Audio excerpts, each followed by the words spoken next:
नमस्ते राम। कृष्ण जन्माष्टमी की सभी को हार्दिक शुभकामनाएं। एक मंदिर के पास एक छोटा बच्चा रहता था। बहुत छोटा था पर थोड़ा होशियार था। मंदिर के पुजारी जी बहुत प्रकांड पंडित थे और ऐसा कहा जाता है कि उनको भगवान जी से बात भी कर सकते थे, पूछा करते थे। एक दिन बालक पंडित जी के पास गया और बोले, पंडित जी मुझे एक बात बताओ। तो बोले क्या है? बोले आप बहुत बात करते हैं भगवान जी से। बोले हाँ बेटा, बहुत नहीं हो जाता है कभी। बोले आप पूछ के बताओ कि मेरी किस्मत में कितने पैसे हैं, मेरी तकलीफ में, मेरे हिस्से में कितना है। तो ठीक है बेटा, पूछ के बताऊँगा। एक दिन बात ऐसी हुई तो उसने बताया, भगवान जी से पूछा उसने, भगवान जी बालक मेरे पास है, पंडित जी ने पूछा वो रहता है, वो ऐसा पूछ रहा था, बताइए क्या है। तो भगवान जी ने बोला मैं कल बताऊँगा। दूसरे ने बताया कि इसकी किस्मत में 675 रुपये हैं, या तो ये किश्त में ले ले, अपनी ज़िंदगी तक चलाए, या फिर ये इकट्ठा भी ले सकता है। दूसरे पंडित जी से बालक की बात हुई तो उन्होंने बताया कि बेटा भगवान जी बोल रहे तुम्हारी किस्मत में 675 रुपये, चाहो तो तुम किश्त में ले लो और नहीं तो तुम इकट्ठे ले लो। तो नहीं नहीं नहीं नहीं, भगवान जी से कहना मुझे पूरे पैसे इकट्ठे दे दो, क्या पता मेरा ज़िंदगी कितनी चले, किश्त पूरी ना हो पाए, मैं ना रहूँ, इसलिए मेरे पूरे पैसे मंगा दो, आप इकट्ठे पैसे दिला दो। पंडित जी हंसे, मुस्कुराए। उन्होंने जब भगवान से बात हुई तो ठीक है। तो जब एक दिन बच्चा सोकर उठा तो तकिए के नीचे 675 रुपये थे। वो देखकर वो बहुत खुश हुआ। उसने खर्च करना शुरू किया तो 2 रुपये में उसका पूरा खर्चा हो गया, खाना पीना खिलौने लेना सब उसका ख़त्म, सब हो गया।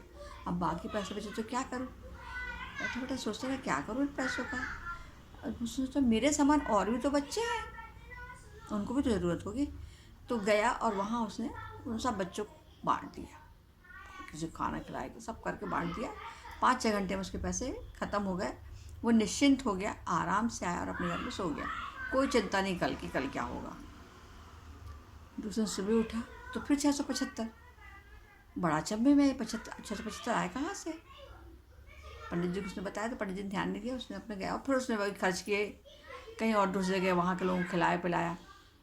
तीसरे दिन फिर वो 675 तैयार, फिर उसने शाम तक पूरे पैसे खर्च किए। अगले दिन फिर वो 675 तैयार था कि नीचे फिर मिले उसको।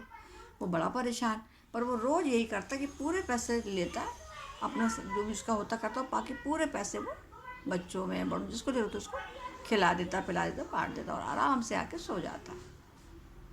ऐसे करते करते बहुत दिन हो गए तो लोगों में खबर फैल गई, एक छोटा सा बच्चा है जो सबको भोजन कराता है, भंडारा करता है, लंगर डालता है।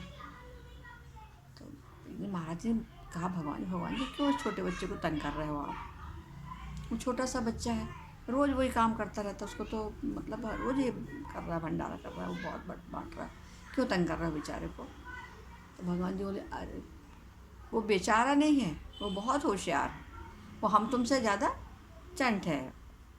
तो बोले कैसे पंडित जी, कैसे भगवान जी बताइए। तो पंडित जी ने पूछा, बोले अरे वो रोज़ 675 खर्च करता है, जबकि वो तो उसको ज़िंदगी भर चलने के लिए थे ना, कर देता है तो रोज़ को 675 मिल जाता है, मतलब वो मेरा का तो मुझे लौटा ही देता है ना। वो खुद कहाँ रख रहा है, खुद रखता अपने ऊपर खर्च करता तो उसका हो जाता, पर पूरे पैसे करता है और पूरा मुझे लौटा, मतलब किसी को दे देता तो मुझे लौट के आ जाते, तो मुझे फिर उसे 675 रुपये देना पड़ते क्योंकि उसने इकट्ठे मांगे थे। पंडित जी भी मुस्कुराए, भगवान जी भी मुस्कुराए। तो ऐसा ही हमारा जीवन है, हम तभी सफल होते हैं जब अपनी सफलता दूसरों को बांटते हैं। जो गुण हम में है वो हम दूसरों को दें, जो अच्छाई हम में है वो दूसरों को दें। ज़्यादा उस सोच विचार में उसमें ना पड़े, हमेशा अपनी चीज़ों को देते लेते रहें तो हमारा भंडार हमेशा भरा रहता है। भगवान उसको हमेशा भरते रहते हैं, कभी खाली नहीं होने देते। नमस्ते, राम राम, धन्यवाद।